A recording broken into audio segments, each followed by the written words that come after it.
a study in carefully maintained detachment. The prospect of a spiritual cultural pilgrimage to Rome, a phrase she delivered with her characteristic blend of weary resignation and veiled amusement, was, for the girls, their golden ticket. For Sister Michael, it was likely a welcome reprieve from the mundane rhythms of convent life, a chance to observe the younger generation from a safe, if slightly exasperated, distance. Her true motivations remained as enigmatic as ever, a flicker of maternal concern, perhaps, or simply the allure of a change of scenery, a brief sojourn from the echoing quiet of the presbytery.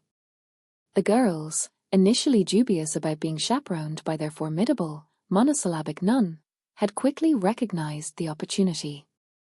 A bus ticket across Europe, however officially sanctioned, was still a ticket to freedom. The overflowing suitcases, crammed with more clothes than any rational person would deem necessary for a week-long trip, were a testament to their desperate, unarticulated need for escapism.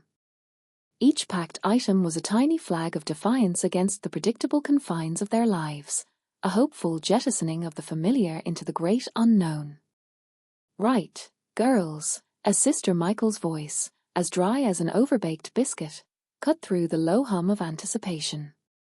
She adjusted her sensible spectacles, her gaze sweeping over them with an unnerving lack of discernible emotion. "This journey is an opportunity for you to broaden your horizons, to experience the richness of European culture, and, one hopes, to reflect upon your own spiritual well-being. Treat this as a learning experience. And for the love of God, try not to get yourselves arrested before we even reach the ferry." Michelle scoffed, a barely audible sound. "Don't worry, sister. We're practically saints." Sister Michael's lips twitched, a fleeting, almost imperceptible movement that could have been a smile or merely indigestion. "Indeed, Michelle. And I, for one, am eagerly awaiting the miracles." Her tone was so perfectly deadpan, so utterly devoid of any trace of genuine expectation, that it was impossible to tell if she was being sarcastic, resigned, or simply stating a fact. Erin, feeling a flicker of unease about the entire enterprise, decided to test the waters. "Sister, my grandpa left me a letter. It's a bit cryptic. He mentioned something about needing to see a sign in Rome. I was wondering if maybe this trip could help me understand it." Sister Michael turned her head slowly, her gaze settling on Erin with an intensity that made her feel both seen and slightly interrogated. "Your grandfather, Erin, was a man of many facets. And the path to understanding often lies in unexpected places. Rome, as I'm sure you know, is steeped in history, in faith, in layers. Perhaps the answers you seek are not in the letter itself, but in the journey it inspires." Orler, ever the eager anthropologist of their collective, chimed in, her camcorder now whirring softly. "This is all going into the documentary, you know. Derry Girls, a pontifical pilgrimage. Very catchy. We'll need a dramatic soundtrack. Something with a lot of trumpets. And maybe a choir." Claire, her book still clutched tightly, finally looked up, a rare spark of excitement in her eyes. "But it's not just about religion, is it, sister? It's about history, art, politics. It's about seeing how other societies function, how they've grappled with the same issues we face here in Derry. It's a chance to see the world beyond the barricades, metaphorically speaking." Sister Michael regarded Claire with a flicker of something akin to approval. "Indeed, Claire. Culture, in its broadest sense, is a reflection of the human condition. And the human condition, I assure you, is rarely a simple or straightforward affair." She then turned her gaze to James, who had been silently observing the exchange. "And you, James? Are you prepared for this immersion?" James shifted uncomfortably in his seat. I've brought my own camera, sister. I'm documenting my own perspective.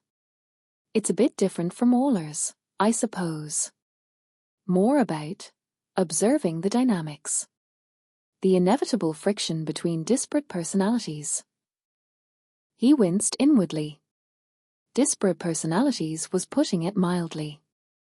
They were a ticking time bomb of conflicting desires and barely contained adolescent angst. Michelle, meanwhile, had rediscovered her brochure, her attention firmly fixed on the glossy images of Italian piazzas. So, Rome, as she announced, her voice a little too loud, a little too eager. Lots of bars, right? And clubs? Are there, like, specific timings for when we're supposed to be spiritually engaged? Sister Michael's expression remained impassive, but a subtle tightening around her eyes betrayed her amusement. We will have a structured itinerary, Michelle. There will be opportunities for contemplation, for cultural appreciation, and yes, for approved social interaction. But rest assured, my watchful eye will be upon you all. I have no desire to be the subject of a posthumous papal inquiry. The bus lurched forward, the familiar landscape of Derry receding into the rearview mirror. For Erin, the receding fields and grey skies felt less like a departure and more like an escape.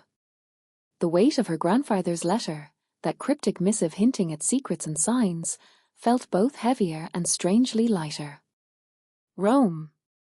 A city of ancient ruins and modern chaos, a place where history whispered from every cobblestone, a place where perhaps, just perhaps, she might find a clue to the man her grandfather truly was. And if not, well, at least there were good biscuits. And the promise of adventure, a potent antidote to the post-funeral blues. The initial hours of the journey were a blur of cramped seating, questionable sing-alongs led by an increasingly enthusiastic Olar, and Michelle's persistent attempts to procure stronger beverages. From the bewildered bus driver.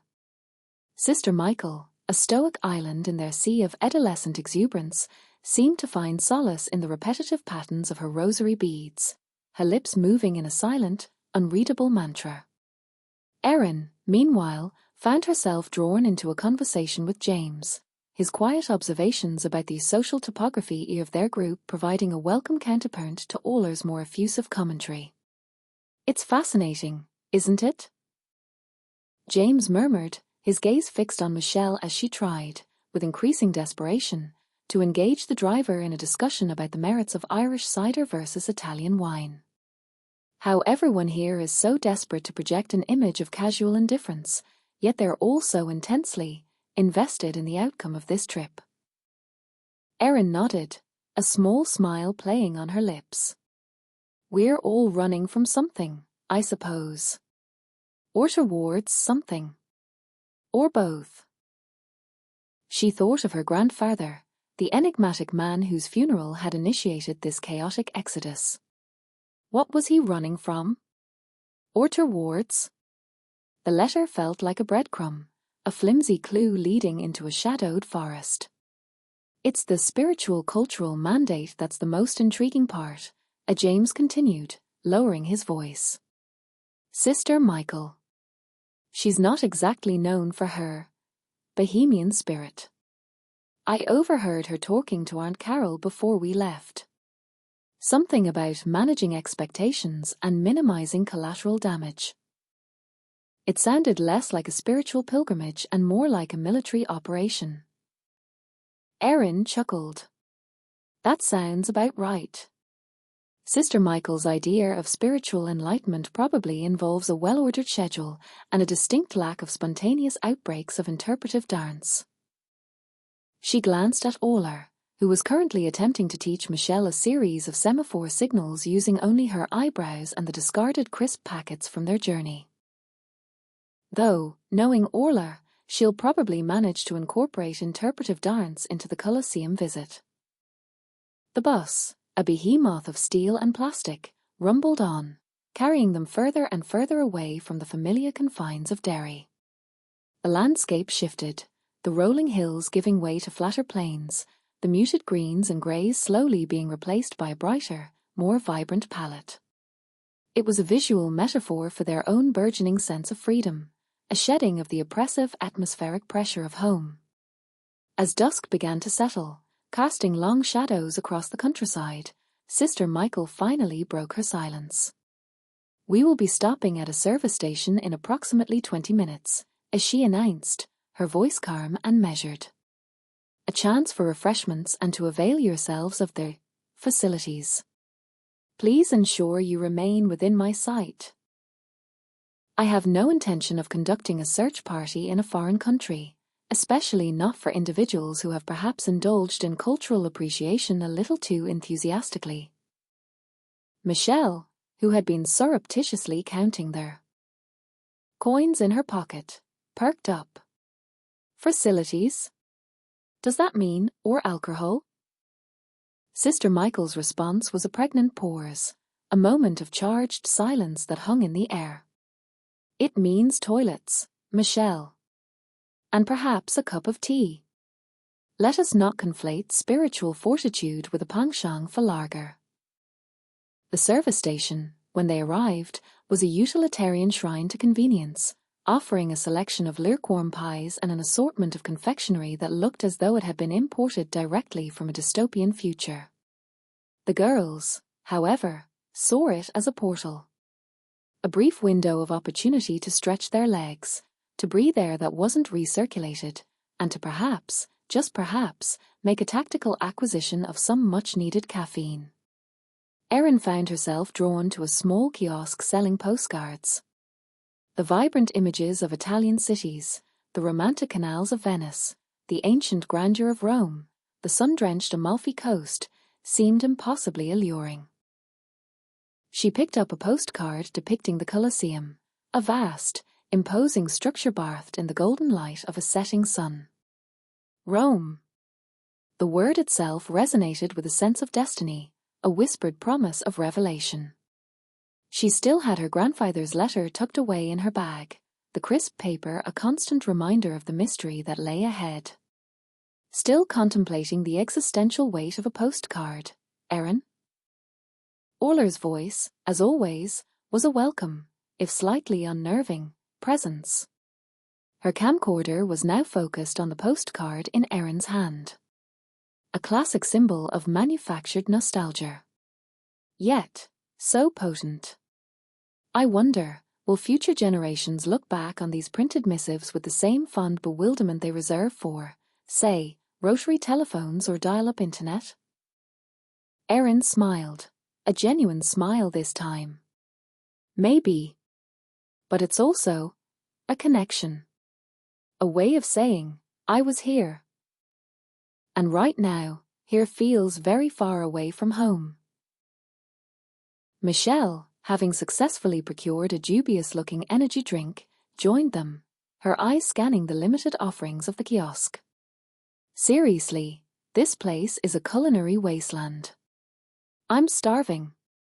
Are we sure Sister Michael doesn't have a secret stash of decent crisps somewhere? Or maybe a flask of something stronger?